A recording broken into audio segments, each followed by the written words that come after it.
All right, so essentially right now what we're seeing is we have somebody that is in the Navy that is calling out top level leadership and saying that some of the emphasis on mental health is not actually being addressed and having any impact, and there needs to be more changes. But she goes on this little rant where she says this.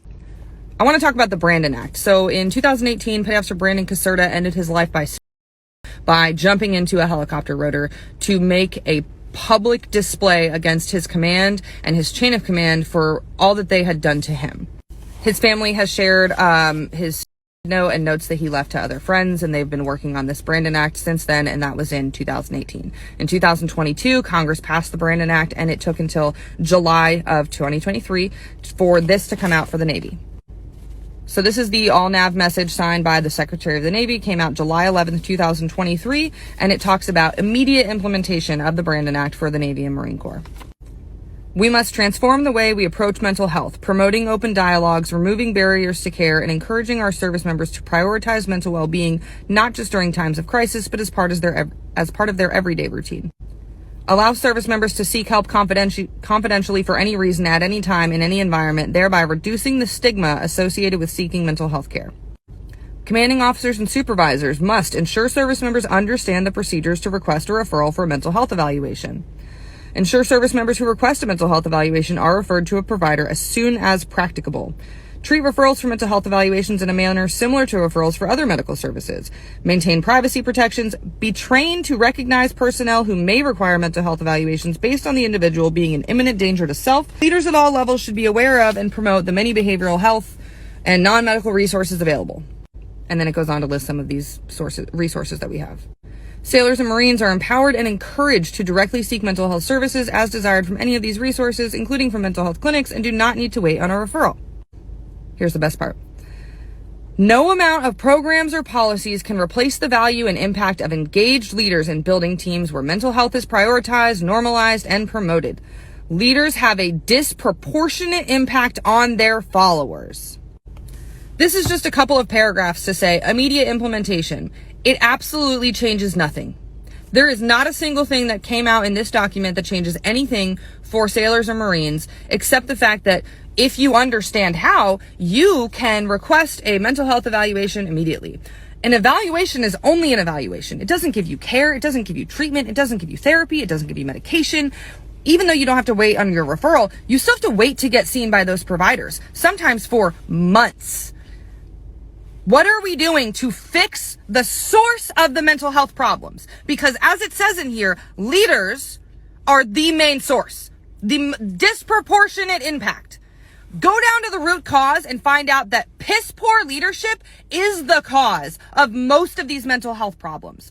Almost all of them could be addressed with just better fucking leadership. And obviously on top of that, there are people that are saying this girl here that is a first class, I will say that's over 12 years, obviously has some level of bearing, some level of understanding of the system, and definitely has some buy-in as far as making sure that sailors are taken care of.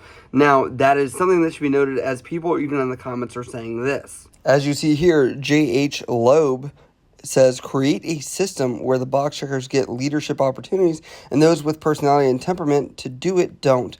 That's how we are here. John_Tarikos says, Ayo, she's spitting facts.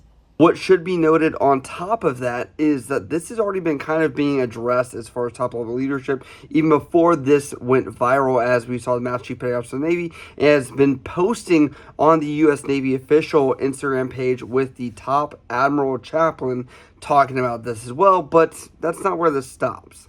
I think that we've done a pretty good job of clearing up a lot of the stigmas, concerns that sailors have for seeking mental health.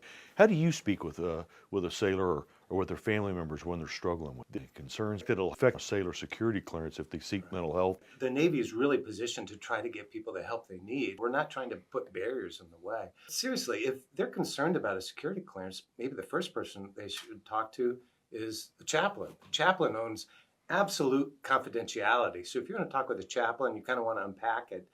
That's not going anywhere. At the end of the day, what we're really talking about is someone's life. Yeah. You know, and you think about it, is security clearance or your life? Yes. What's most important? It's your life. A lot of sailors are worried about if they seek help, if that changes their duty status, and how they might be letting their shipmates down, or they could be letting down leadership and malaffecting the combat team that they care about. What's some advice that you'd have in that way? Yeah, that I've seen that before. On the ship, everybody's wanting to pull their weight, and sometimes our shipmates will get on us, say, "Hey, are you being weak?" and that kind of thing. But the good leaders, the first classes, the chiefs that are really understanding their people, they know that you need that environment where people get the help they need so that they can be 100%. If you've got something that's weighing on your mind or something that's really kind of pulling you down, you're not 100%. And you need to be 100%, particularly if you want to be combat effective. So that opportunity to get the help, the best first classes, the best chiefs, the best leaders understand getting people help actually gets the team. If you guys like what I cover on this channel, I would greatly appreciate if I've earned your subscription. Have you hit that subscribe button as we're on our way to 200,000 subs. If you guys are down to support small creators such as myself here, we do have the new fall line drop of Drink to the Foam, keeping in the highest traditions of the U.S. military out there, not sponsored or endorsed by them, but this is a drop that's happening this fall only. There are cups, there are shirts, there are mugs, there are specifically beer mugs as well, if that's your kind of thing where you would drink this out of it. All the help that you can do to support the channel would be greatly appreciated. I will link that down in the description, also down in the comments below. I would greatly appreciate that. So as you can see in that clip here, they are addressing it, but the comments pretty much destroy this entire ideology that there would be any emphasis to try and handle mental health care. On top of that, you have to look at this where a lot of people in 2023 and these years most recently, and even decades, I would say, are not very religious, looking to go to a chaplain or believe that's the way to go, and probably should be investing more money in some type of mental health resource. I think if the MCPON wanted to really address this issue as far as the bulk people that would be able to help out, it would be talking to the admiral that's in charge of all medical service corps as far as how are they going to get more benefits and more issues rolling through in order to hire more social workers and mental health providers in order to make sure that they can accommodate for these kinds of issues. And if you don't believe me that the MCPON was destroyed, here are a few comments that you can read right here where he and this admiral were literally taken down. Eddie 4ST is writing in a very aggressive tone, says that's such a Navy answer to give, passive aggressive as F. How about we talk about how long it takes those sailors who are to receive an appointment? I understand it being backlogged due to people playing the system, but this issue still has yet to be addressed even after implementing MHS Genesis. Balami75 says, yeah, sure, I was kicked off subs for mentioning depression, lost my friggin' career because Buman has no F's to give about enlisted sailors. This is going to take a lot to turn around.